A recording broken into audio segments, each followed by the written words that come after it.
Hello, welcome to Nintendo Nostalgia. I'm your host, Jacob Rush, and I'm joined by my co-host, Ryan Black, and we're playing with Power.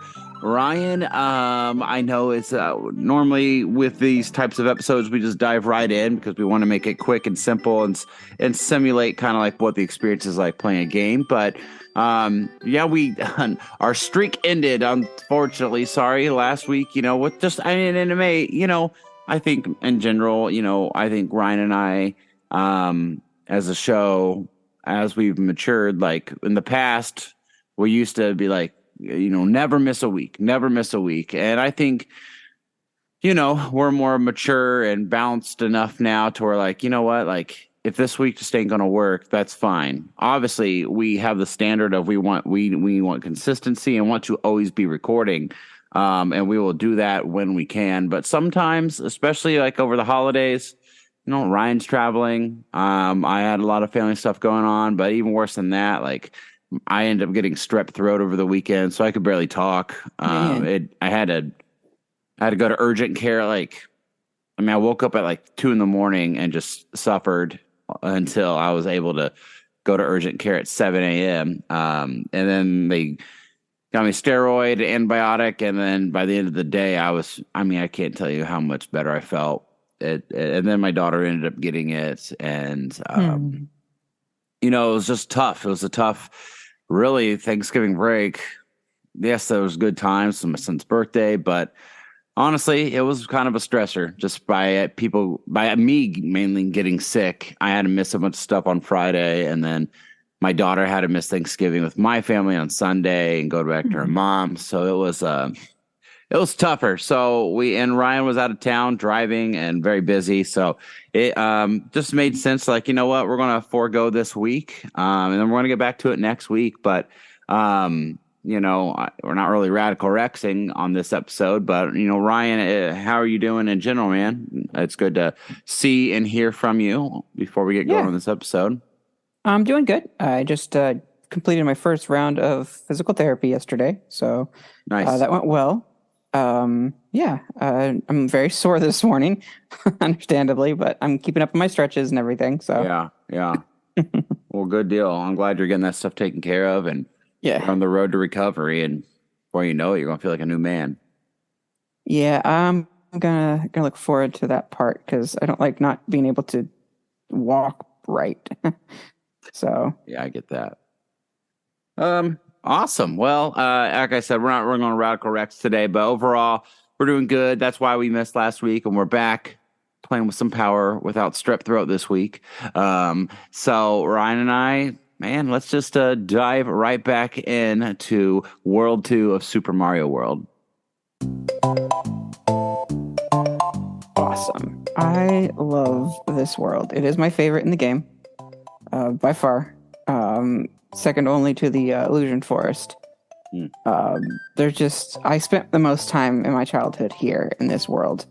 And I played through the game several times. I don't know what happened. If maybe I started a new game because I, left it alone for too long and want to come back with fresh eyes or what. But I know I played this part through and through. And then when I went to friends' houses, this is where they were at as well. And the secrets and stuff that I've discovered and everything over the years and people have told me, like, it's got the most nostalgia for me. So I'm really looking forward to this episode. Like, I think of all of them, overall, this is my most favorable, like, set of stages. So. Yeah, it's funny that you say that is where you are the most. I mean, I have a lot of memories between here and the next world, from the Donut Dome area. I can't remember is that what it's called? Donut Dome or Vanilla Dome? Vanilla Dome. Sorry, this is Donut. We're in Donut Plains area. This first level. Once we beat the castle, the bridge opens up. Now we go over to Donut Plains, and there's a flying ghost house right next to you, and you think like, ooh, maybe this is like a spooky level. Well, it's not really. It's not. And I think you can correct me if I'm wrong, Ryan. Is that we can't get to that till later, right? That's a secret down the road. You can get to it as your third level, and that's usually what I do in my playthroughs. But it's a secret. You have to get to it, so you have to figure out where the secret exit is. This is the first place that introduces really the secret exits, because you didn't really have any secret exits in the first area. But this is when the game starts to open up with secrets, which is pretty cool. Yeah, it's a fun area. As I ran through this, I realized, because when you play the game, you kind of always like get into these habits of how you play a game, especially older games. And Mario, well, let's just dive into the first level. You click on it, fizzles in, fizzles out, fizzles in, and then you're here. And seems like a normal area, giant mountainous, like the first world. But then this time we got a new little fellow running at us full speed. I think it's a Koopa Troopa without his shell. And he's in his underwear. Yeah, pretty much. This is Ryan when he wakes up, and then he has a cape. He's got a cape for you, and this is a new item. This was probably one of the signature items for this game. As a matter of fact, Mario's wearing the cape on the cartridge of the game. Is that correct? Yeah. I mean, it'd be like Mario Wonder having the elephant on the cover. Yeah, this is the item that people are seeing when in the advertisements. Yeah. This is the first sign of something different item upgrade wise, outside of Yoshi. And he's not really an item upgrade. It's really cool. Like, I love the feather that you get to get the power up. Mm-hmm. I love the look. I will say, like, the power up has a lot more of a learning curve than prior, like, special, like, power ups. So, like, when you had the leaf before, you could get the raccoon tail and you could fly, and you had a limited amount of time to fly. It's a lot like that, but then they added like a complication to it with some verticality you can do. Like, you can kind of infinitely like float if you know what you're doing. And as a kid, I could never figure that out. Traven and I always had to have his mom do it. The game wasn't very clear on how to do it, I don't think. Especially not for a kid. Like, and I had someone show me, but even then, it was definitely something where I had to learn the muscle memory and the timing. And even then, I don't always get it perfectly because you have to rock the stick back. But then you have options, like if you hold the stick down or hold the stick forward, you could do a ground pound, and you could use some more like swoops up and down and do some bigger tricks with it. But it does have a learning curve. It's definitely a new power up, but they wanted to show off what Mario could do, like beyond just the regular stuff. So it took like, the power up has multiple versatility options. Like, you can ground pound with it, if you do the dive bomb, but you can also use it to arc back up again. So you have a lot of flying abilities. So much like, whereas it's a little bit different from like the raccoon tail, but I love the aesthetic and the idea of the cape. I remember the person who showed me the most tricks for this game. My mother owns a kennel, and she had a groomer named Jamie, and we went over to her house, and she was sitting on the floor playing the game. I thought that was so cool, like to see not only is someone playing Super Nintendo, but they're playing a Mario game that I wasn't very familiar with. That was really cool, and they had sage advice, and it was a girl telling me that, like, girls play video games. That was kind of like my big like eye opener for that. Oh, they do, so yeah, it was really cool to see that and to learn some tricks, and that's where I really kind of learned that you could how to do the flying mechanics and things. There was also the person that showed me Mario is missing as well. So yeah, but I mean, let's dive into the level. So like we've got. So as I replayed it, I really realized like there's two parts. There's two ways to go about this level, and my traditional way. And they do this, I think, because they want you to experience what it's like to fly and glide up and down with this cape. So I'll just sum up part of it. If you do the traditional way that I typically do, just like you do in Mario Bros. 3, you're just tempted like, ooh, sweet, run and spam the crap out of this. There's a whole section, pretty much the whole level has like upper clouds, and you can just pretty much fly up there, run up there, collect coins, and you pretty much can just skip all the difficulty of this level by flying from cloud area to cloud area if you get good with the mechanic. Now, if you don't do that, which I opted to just see what was just down on the floor, It is actually quite. They throw a lot at you. Actually, there are these underwear Koopa Troopa dudes who love to fly. They are constantly flying back and forth at you. There's new enemies as well. Like we get I'm pretty sure in World 1 the plant that spits out like poison seeds or whatever into the air is not in World 1, and you can correct me if I'm wrong, but we run into him or it, and then really, and then you got a bunch of charging chucks doing different things. They're throwing baseballs at you constantly. That's tough. It's much different than World 1. You can definitely see the amped up, I guess, difficulty. I mean, it's not like ultra hard. This isn't World 8 or 6 or whatever, but this is definitely a step up from what we were getting in World 1. It's annoying, and if you don't have a Switch where you can just quickly rewind over mistakes today, I can totally see how hard this is. But you go back to the intro of it. Once you get past it, really, goodness, I ran ahead. Once you get past it, it's pretty much just avoid everything and try your hardest to not die. It's definitely like they throw a lot at you, and there's enemies running like right for you, but there's also enemies swooping down out of the sky with capes.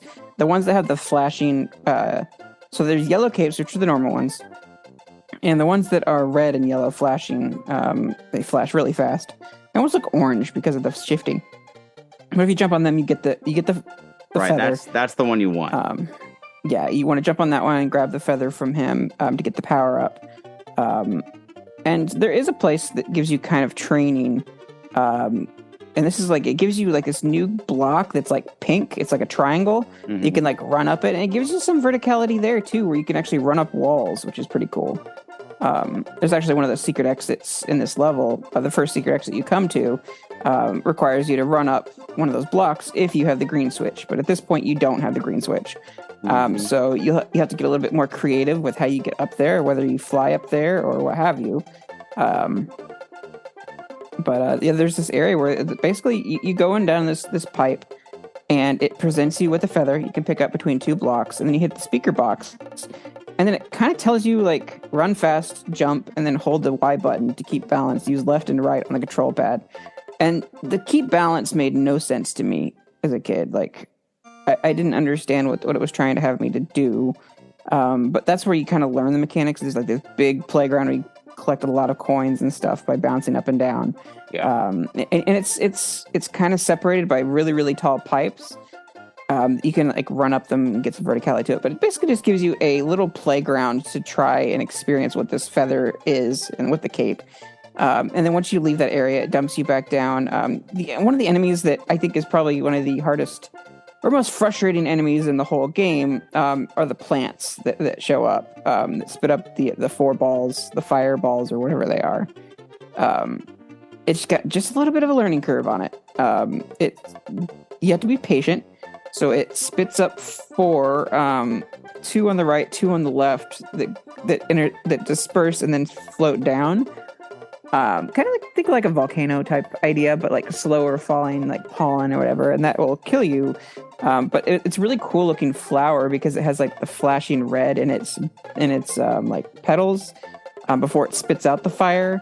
But yeah, you have to be patient with that. You can't just like run through it because then you have a lot of things you have to dodge. Plus, you have to jump over the flower. Fun fact. It's basically a volcano flower. With that flower, if you do have a Yoshi, you can just eat it. Yes. Gets rid of it. And if you have the cape and you do the spin jump, you actually take out those little fire poisonous beads that it shoots up. It destroys them. I didn't know that. Yeah, I rediscovered that on my playthrough, which is cool. But you get an opportunity to take out Charge and Chuck from below.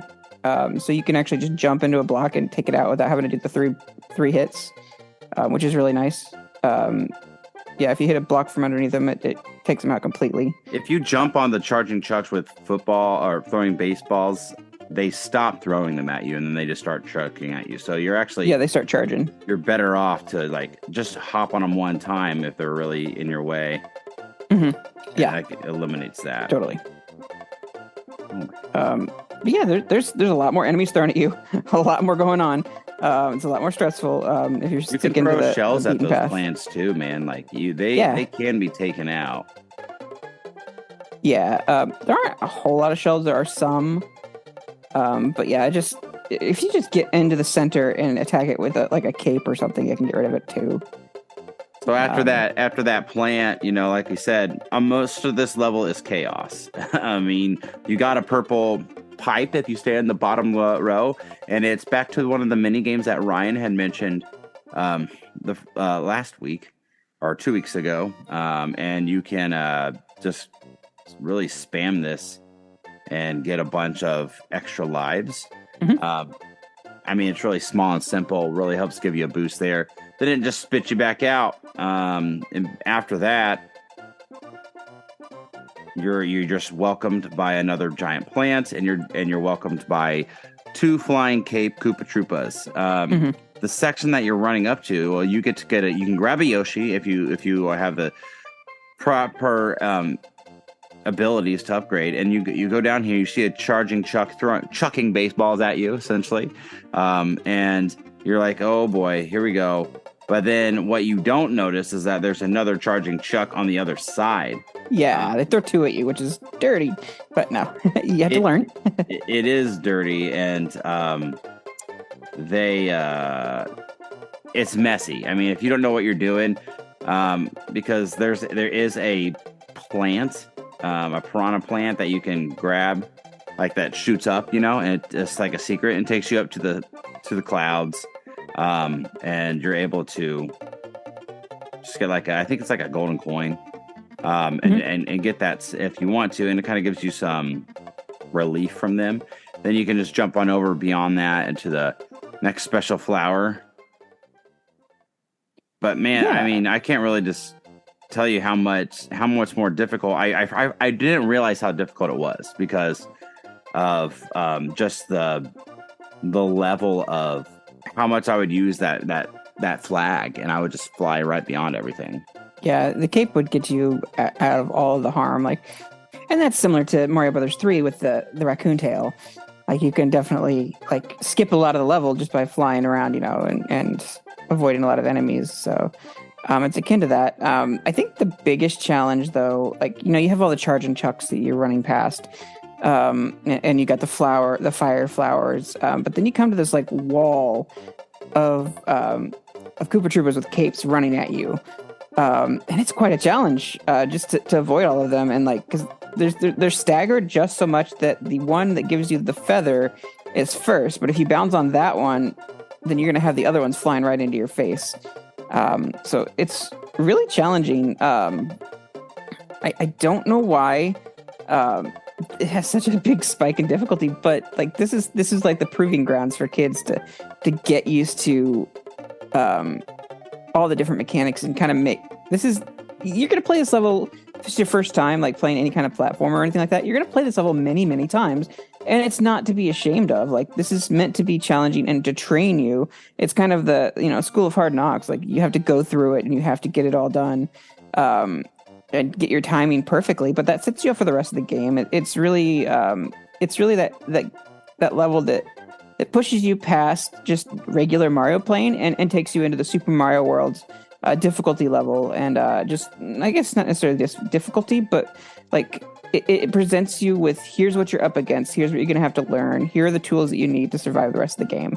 I just think it does a really good job of that. Another thing that introduced in this level is the green exclamation point boxes, or the green switch boxes. They are currently disabled, and they'll be dotted green. And there's actually a vertical wall preceded by a little pink smiley face, the little triangle box that lets you run up walls.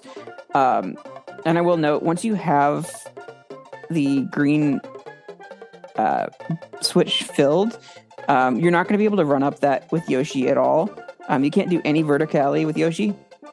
Yoshi just kind of bounces off of the pink ones. Doesn't get high enough, really at all, to get over that wall. But that's kind of something that's interesting. Like, you either have the cape or you have the Yoshi. You can't have both when it comes to some of these vertical areas. And they didn't do that too much in the game. But it is kind of limiting, and you have to kind of work around that.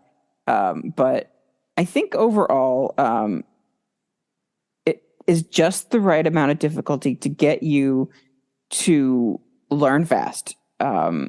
And the cape is enough of a reward, at least personally, that I wanted to keep playing and keep trying to figure out this cape. And I thought it was a really cool power up. Like, I always love getting new power ups,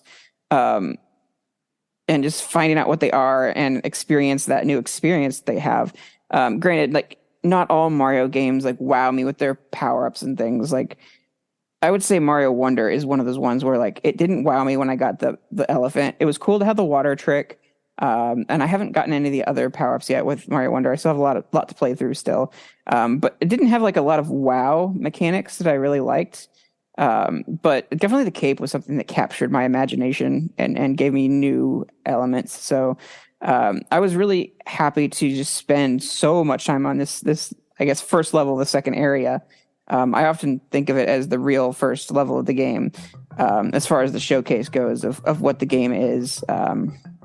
And then I like that this is the first area of the secret exit. So I was talking about how they had the green blocks. If you do have the green blocks filled in from the Switch, you can actually go in and grab this key, and you can take it into a keyhole, and that takes you to the secret exit. Usually the secret exits are ways to get to different places in the map that you've never been before. In this case, if you do grab the secret exit, it takes you into a water area, a water level. And it's the first real water level, underwater level, I should say, that you'll come to. And it's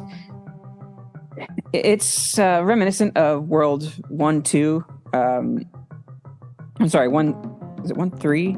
The underwater level, the first one you come to in Super Mario, the original Super Mario Brothers. Where you're fully underwater and you're dodging the things that swim at you. But I digress. We'll get back to the stage that we're on. So I did grab.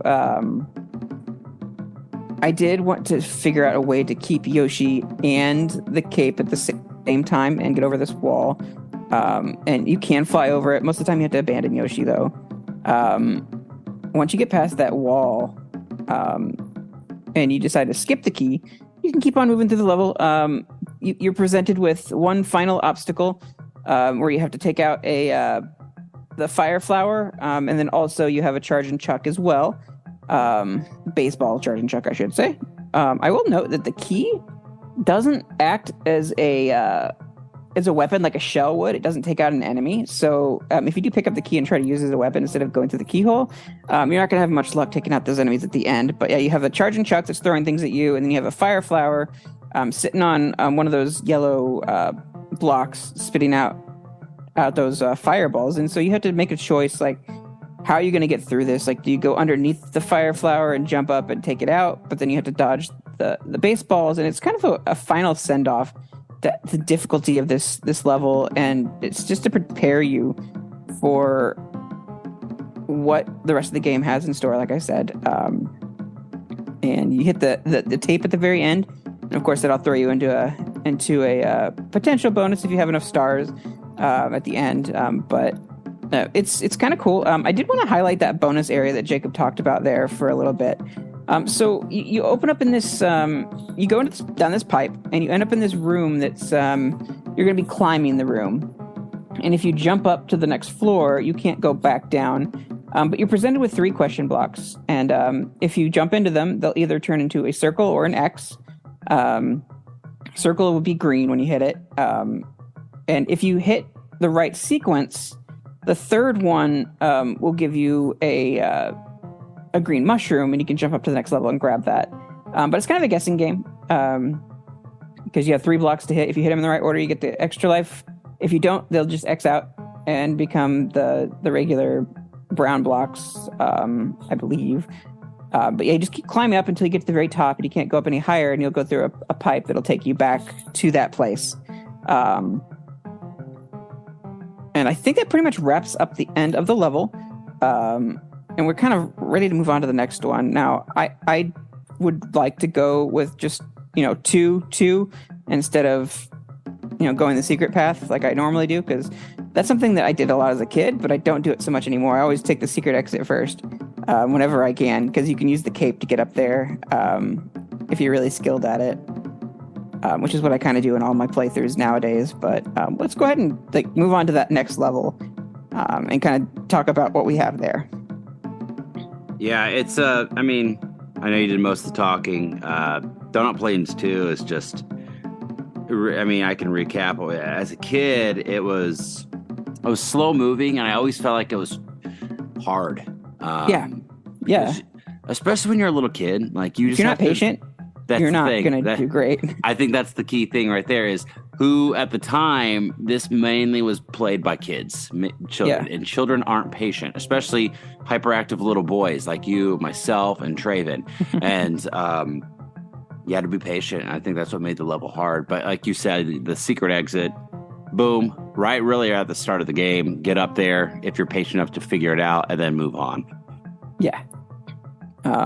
But once you get through the verticality of that and you get past those spinies, you're pretty much at the end of the level. You exit through a pipe and it takes you out into the overworld area or the open air area instead of in the dank cave that you're in.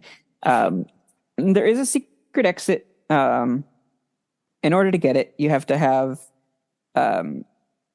at least be in Big Mario form with a mushroom in order to get it.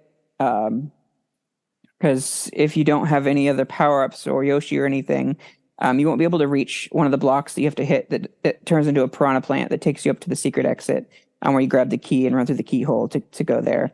This particular secret exit does house the access to the Green Switch Palace. The Green Switch Palace will give you, if you hit the green blocks, it will give you a feather every time. So I think it's one of the best blocks you can get. You can open up. And there's even a green dotted box in Donut Plains 2 when you run through that. But so the Green Switch Palace, let's go ahead and move on to that one, unless you have something you wanted to say about 2. I know it was pretty hard for you and myself, back in the day because it was taking so much patience. Yeah, no, I mean, that was always the most difficult time, I felt like, as a kid, just being patient and waiting to get through it. Overall, like you said, you can take that easy exit towards the beginning and just get right through it. Which, to be honest, I forgot about till of recent times. So if you want to skip all the difficulty, impatientness, just take that pipe and boot on out of there. But other than that, that's really all I have to say about that level. Okay. That was actually the last Switch that I got, that I discovered in my playthroughs. Back when I was first learning where all the switches were, I never could figure out where that switch was. And it was something so simple. Like one of the rising platforms goes up where you're high enough to one of the pipes and you just hold up and you jump up into the pipe and go through it to get access to that area that has the secret exit. And I just never could find it for some reason. I always thought it was I just thought it was in a different area of the level. I don't know why, but yeah, it was not my favorite level for sure in the game. There's another motion scrolling one later that also kind of bothered me a lot like that. But so let's get to the Green Switch Palace. You're put up at the top of the level when you go into the Green Switch Palace, and you're presented with this POW block and a yellow block in the middle of a line which is basically just a platform of the stone blocks. And when you hit the P switch, it turns that yellow block into a coin, and you can drop down below. And I'm sorry, there is a shell you can pick up at the top there too. And so there's a naked Koopa on a platform right below when you drop down to the hole. And then below that is just a stretch of a bunch of Koopas with shells. And so this gives you the opportunity to take out all of those with a shell. And at the end of the string, you get a 1-up for doing that. Just keeping in mind, you can't throw a shell or you can't like toss a shell forward at a Koopa Troopa that's naked because oftentimes they'll catch it and then send it back at you. So that first one you're going to want to take out that doesn't have a shell, and then you could launch your shell down below, and then you want to kind of run along with the shell so that each Koopa that gets taken out along the bottom, you get an extra life at the very end of the string, and that'll dump out into a bottomless pit. And so then you have the option to go back up top again, doing some platforming to go to the next area, which is just through a pipe. And really all that is you run through and you hit the green switch at the end.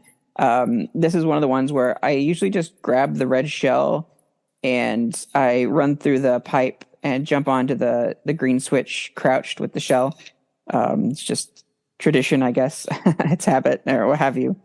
So yeah. Do you have any memories about that green switch? To be honest, no. I mean, a lot of, and this is why, what makes this game fuzzy for me is because you got to remember that like this was not something I owned back in the day nostalgically. Yeah. I mean, obviously I've beaten it as an adult, but I never have had the game and have honestly been obsessed enough to the point to where I discovered every little thing. It was pretty much a straightforward run, your straightforward path, besides maybe an extra opening here and there. So like a lot of the extra special stuff for me is pretty fuzzy. Whereas Ryan's going to be our expert on this walkthrough when it comes to figuring out the special exits and locating unknown areas. Yeah. I guess we could put a spoiler tag on this whole like episode series because like we're going in depth about everything. Whatever. But, at this point, came out in like 1990. We might get some flack if like they it's as old as me. A 2D HD or something like that. But so once you do like complete that switch, you'll be dumped back to the Donut Plains 2. After you hit the switch, of course, the green blocks go out all over the world to fill in all those blank areas. You'll have to go back to Donut Plains 2 if you didn't do the regular exit, and you'll have to do the regular exit to move on. And this comes to our first, secret exits aside, this comes to our first ghost house called the Donut Ghost House. Oh my! You think Donut would make it sound nice, but it's creepy. Yeah, I do love the ghost house a lot. The thing with that is, like, to get to the ghost houses, you have to go through a few levels. But I think ghost houses are probably my strongest, like, new addition to this game and this series. Like, it's what really launched me into loving Boo as a whole. Oh yeah, of course. It gave them a whole new personality, right? They gave you, yeah. They like stick their tongues out at you, and they're really bashful, and they existed in Mario Brothers 3, but it's just they had so much charm in this game, or they make fun of you, and they have personality. Yeah. And they're a lot more intimidating because there's just so many. I don't recall there being just a bunch of them. Like, there's just so many in the sky above you, like above your head, to where it feels intimidating. But it's whereas in Mario 3, it's like you got one here, one there, and you just look at them to stop them. And it was a great mechanic at that time too. But this is definitely a great evolution. This is by far and away one of the most significant ghost house in the game because of its secret exit. A lot of the ghost houses do have secret exits that you have to figure out. But this one is the most important overall because the level that it gives you access to is essentially infinite lives and infinite power-ups. But before we get into that, let's go ahead and just talk about this ghost house. This one is definitely one where it is nerve-wracking because there are a bunch of like translucent ghosts, boos flying around up above you. And they go, I guess they go solid and they dive bomb you. They're terrifying. Describe a bit more about the boos. There's the black mouth boos. They kind of like they like chatter at you. And then there's ones with the standard boos with the pink mouths that fly down and chatter as well. And then there's these like crazy-eyed, tongue sticking out ones as well that like wag their tongues at you as they fly down at you. It's really weird. Yeah. but they fly, and there's like a swarm of them, so they just kind of like dive bomb you the whole time. So you don't want to really jump up, but you want to dodge them because sometimes they get low enough to hit you, Right. when you're on the floor and whatnot. So some of them dive pretty deep, but the ones that go deeper tend to be a little bit slower. So it's kind of like when Mario is swimming and he jumps out of the water. Depending on how fast you're going, you can jump higher out of the water, or you can jump further. But it's kind of that feel and the motion that they're making, the swooping motion they're making.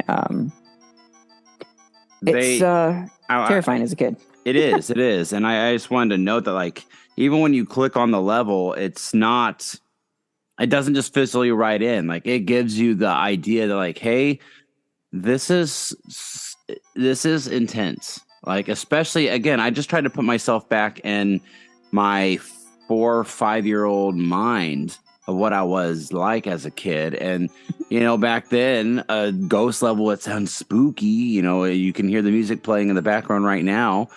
That scared me as a kid. It did. It gave me the spooks. It made me nervous. And it immediately starts, and you walk up just like a castle. You walk up to this giant, like, maybe this ghost house. Foreshadowing. It was kind of like it says ghost house, but it's like a ghost mansion in a way. It's huge, It's haunted mansion. It's kind of like a foresight into what we know eventually happened with Boo's and Luigi. But you can't take Yoshi in. You go it right in. It's and then all the ghosts, like Ryan said, are just right above your head.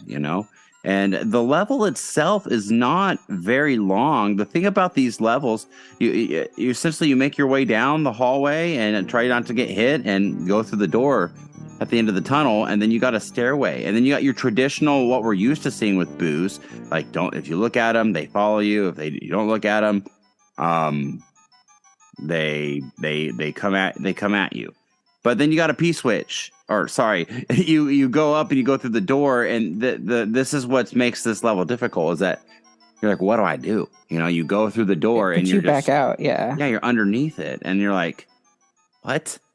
Well, and then if you hit the two-eyed block, a P-switch pops out, and essentially you're like, okay, well, traditionally we're taught to jump on these, and something happens. And if what happens if you just hit on it and you don't go through the door? You go through the door, you hit the P switch, you jump on it, and then you get coins, and it says, go to the left. There's a gray silver door or blue door. You go through it, hit it, you got a line of coins, and you're like, that's it. Okay, great. Let's move on. Did you know you can control those coins? No, I did not, actually. Yeah, so those coins are mapped to your control pad, your D-pad. So as they go forward, if you hit up, they'll start going up. And if you hit left, or if you hit right, they'll start going right. And you can wind them around and fill up the whole space with coins until they run out, like it runs out. So you can get a ton of coins with that thing.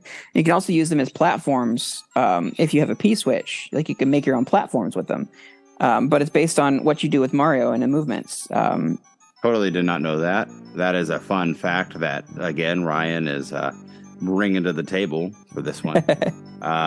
But so you do that and you go back, and then you're back in the room, and you kind of can repeat this process. It's like you go through the door, you hit the switch.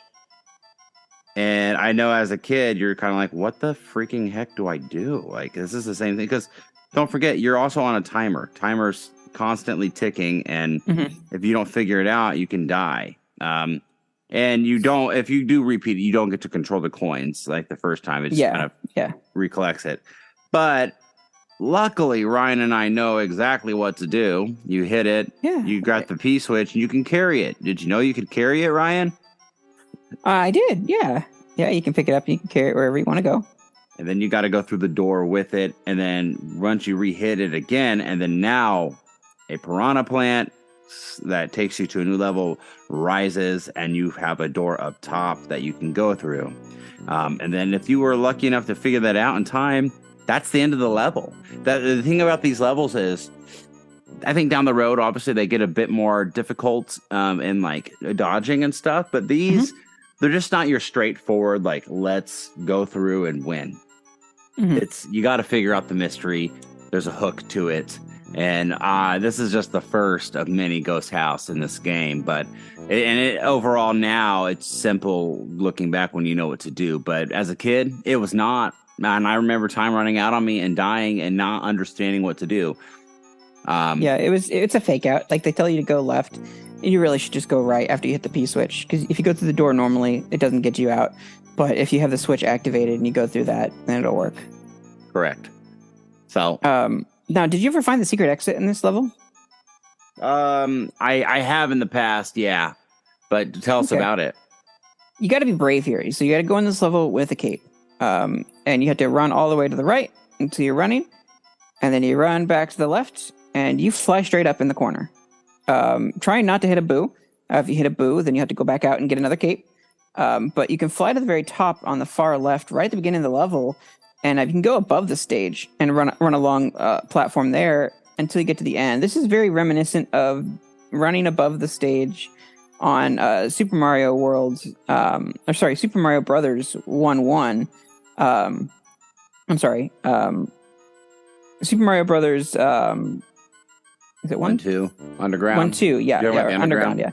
Yeah. We can run above it, and then it dumps out into like an area that you fall down into, and the difference here is that you still have to dodge like a bunch of the boos, but there's also extra lives there waiting for you. There's 4 of them you can hit, and it's kind of interesting. The extra lives are also kind of like see-through or transparent, unique to this ghost house. It's kind of cool to see that happen. But once you've hit the tape on either one, in this case, if you hit the tape and you found the secret exit, it takes you to the top secret area, which is the best level in the game, also the shortest level in the game. Well, I don't know. You could consider Yoshi's house to be the shortest level in the game, but but top secret area is essential to Mario. This Mario game and playthrough, because it's a spot that you can always come back to and grab power-ups. Like the left side, if you have a mushroom in your Big Mario, the left side become fire flowers, the right side become the feathers, and then the middle block that you can hit in this area is a Yoshi egg. And so you can jump up on Yoshi, grab their power-ups, and you're fully powered up, and you can exit the level, and you're done. What's really cool about this whole thing is each time there's a mechanic, each time you hit a block that's supposed to have a Yoshi in it and you already have a Yoshi, it becomes an extra life. So now you can just go through, hit the block, grab the extra life, exit the level, and rinse and repeat until you've got infinite lives. This is really it takes some time, but you can get as many lives as you want to get you through the whole game. And you have to be good at the mechanic, Definitely, yeah. You have to be you have to know what you're doing, but it gives you the lives that you need to basically traverse the rest of the game. Kind of makes it sort of an easy mode, but it gives you that cushion to where like you can take on anything and die as many times as you want. You can always go back and get more extra lives. It's such an overpowered area. I wish I would have known this as a kid. The person who told me about the top secret area was the groomer Jamie, and my mind was blown. Like, she left it to me to figure out where the secret was, but I knew it was there. And so, like, I obsessed over that ghost house, the donut ghost house, trying to figure out where the secret exit was so I could get to that top secret area. It was a really cool experience for me, nostalgia-wise. That really does bring us over the pond. You cross this little bridge on the overworld. As you're crossing the bridge, there's a cheap that jumps up out of the water, like trying to grab you. And you go on to Donut Plains 3. Yeah, Donut Plains 3. I would say this one maybe is a bit more difficult of a level. It's really up in the sky. It's more platformer. Like, you gotta not fall, basically. You as soon as you dive in, you've got your old little, like, moving on a line platform, a brown one, and then a twisting triplet platform. And it is if you've played Mario Bros. 3, you're familiar with stuff like this, right? It's very reminiscent of that to me. I know there's a secret in this one too, isn't there? Like a secret exit? Or is that a different? Am I thinking of a different level? I believe there is. I think it takes you down to a warp pipe, basically, to get you to another area. Well, there is a new type of mechanic in this game, though. Besides that you don't have in other levels, and it is using this like on and off switch. You're going to be riding the platform, and you got to hit it, and you've got to be accurate. Because the way it could be hard is if you are if you jump it the wrong way, the platform can move out from underneath you, and it wouldn't be good. You'd die. Yeah. We're going to have a lot of flying Koopa Troopas coming at us in this. You're going back and forth between this platform on and off, and as we go along this route, Ryan, we do get introduced to a new enemy. Yeah, one of my favorites. It's quirky. Yeah, he is. He's kind of a goofy looking thing, isn't he? I want to say they're called fuzzies. Fuzzies, yeah. I did want to say that there is a speaker box you can hit in this level, which teaches you a trick that most people overlook in the game, but it's a really helpful tool for platforming. If you hold down the left or the right thumb or trigger button, it will shift the screen forward to the right or back to the left, so you can see more of what's ahead of you and where it's like places the camera kind of forward. And you could kind of watch and see what's coming up ahead. Like most of the time, people just keep it right at the center, Mario's at the center. But you can shift that, left and right to see things before and after if you just hold it down. It's a really cool trick. It helps you to see what's coming in those like slow scrolling levels, since you already know what's behind you. And you got the fuzzies to deal with. There's a new flight pattern of Koopas that fly straight, and there's these Koopas with wings that like bounce along the ground but jump higher, but they still have wings and they don't necessarily fly. But yeah, this is you're on these. There's a lot of like wooden platforms as well, brown wooden platforms that are traveling along like, I don't know, I guess wires or strings or whatever.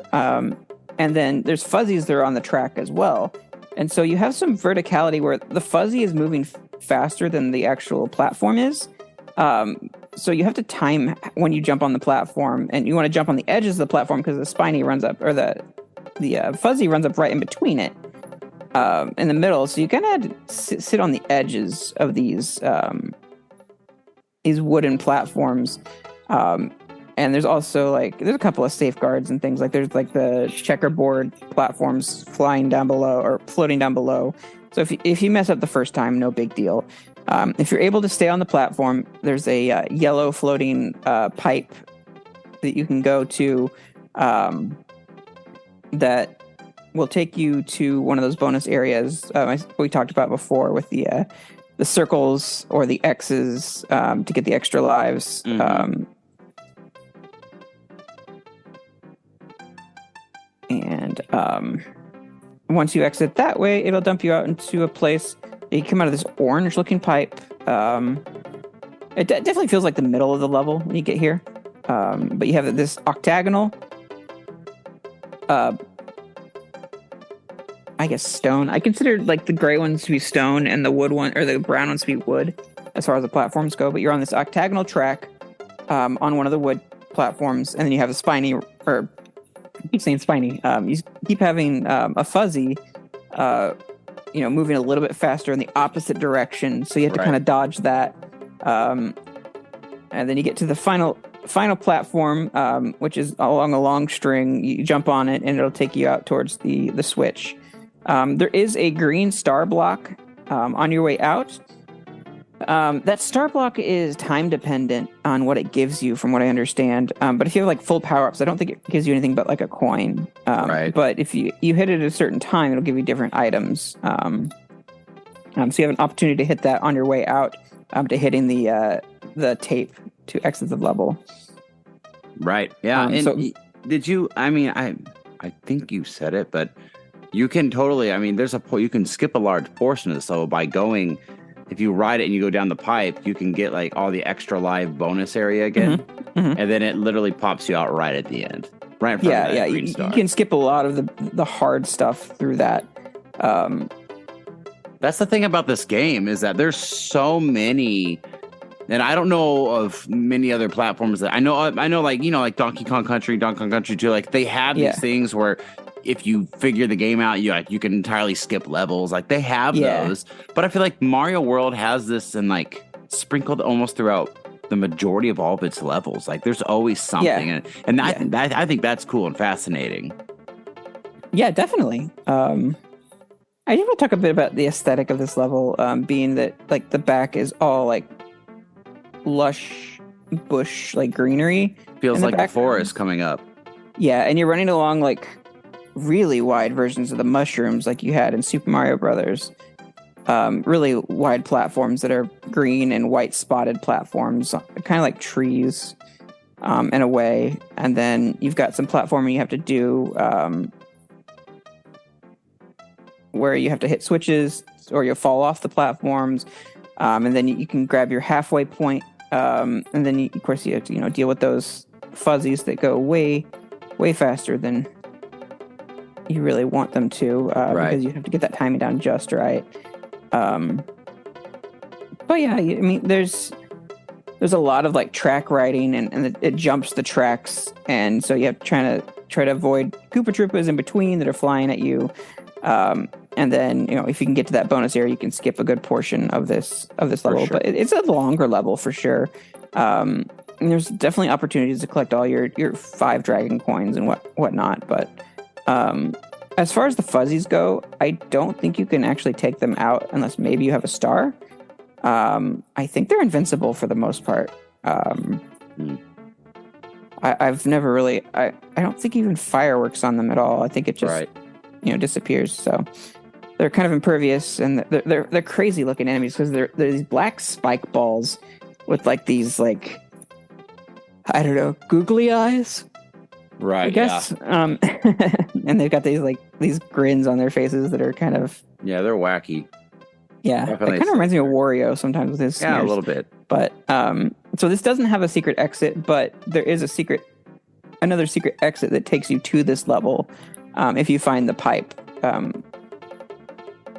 So we've got an option now. We can go towards the castle, or we can cover the secret area. We can go on to Donut Plains 4 before going on to the secret area, or we can kind of go to the ghost house area, the second ghost house in the area, or we can move on to the castle. Where would you like to go on this one? Choose your own adventure. Well, we'll put a pin in it, and we'll have to come back to it next week, unfortunately, because we're out of time today. There's so many secrets within this one section of the game at the intro. Like, there's so many options, and it makes the game that much longer. Which, if you're more of a completionist and you know how to do everything, and you like want to figure it all out, it makes this game so much worth the value of the price that it was charged at. There's just so much boiled. It's more than just the straightforward path. Once you start becoming, especially if that's like one of the only, back then, unless your parents were rich, like you kind of just got a game here and there, and you had to learn how to figure out everything about a game, instead of, we get games, like multiple games a month. And back then you get Mario World, and then it's like, we might not see a new game for like 4 or 5 months. You know what I mean? Yeah. And even then, it's not like mom and dad are just going to run out and buy you the new game. So we need to put a pin in it there because life is busy. We got lots of schedules, but we'll come back and choose our own adventure of where we're going to head from here on. Perfect. All right. It was a lot of fun. We're, chatting with you this week about a game that I think it's still my favorite 2D Mario game, 2D Mario platformer. Mario Brothers 3 is pretty close to nostalgia. Like, there's a strong nostalgia there, but I gotta say, overall, this is my favorite. So it's great to be able to review this with you. It's especially special, like when I can bring some knowledge to you that you hadn't learned yet about something. Right. And I'm hoping that our listeners are getting that too, like things that they never thought about or never realized. And the different, they put so many secrets in this game and so many like different ways to play and things to discover. And they give you a lot of options on what you want to do. Like, it's not just a linear, like you go here, you do this thing. Like, you have options and branching paths and things, and it's really cool like that. Like, you got a little bit of it in Super Mario Brothers 3, but this one just like takes it to another level, and really truly does make it super. Absolutely. Well, with that said, Ryan, why don't you tell everyone where they can find us, and we'll wrap this one up. Sure thing, man. You can find us on Apple Podcasts, Google Podcasts, Spotify, Amazon Podcasts, Pandora Podcasts. You can find some limited episodes on YouTube. You can find us on Facebook at Nintendo NOS, on TikTok at Nintendo_NOS, on X Twitter at Nintendo_NOS, Instagram at Nintendo NOSIN. Shoot us an email at Nintendonostalgiain at gmail.com. You can call into our nostalgia hotline, share your memories, and show us some love at 317-969-5690. Now, we don't necessarily have to, play your call over the show. If you just want to call in and leave a quick voice message, if you have something you want to share, just let us know that you don't want it to be aired on the podcast. That's fine. But we like to hear from you. Let us know, like, what were your favorite secrets from this area in the Donut Plains. Let us know what you think. And thank you so much. I hope you guys have a great holiday season, and we will catch you next week. Later, Preston. See you later, guys. Bye.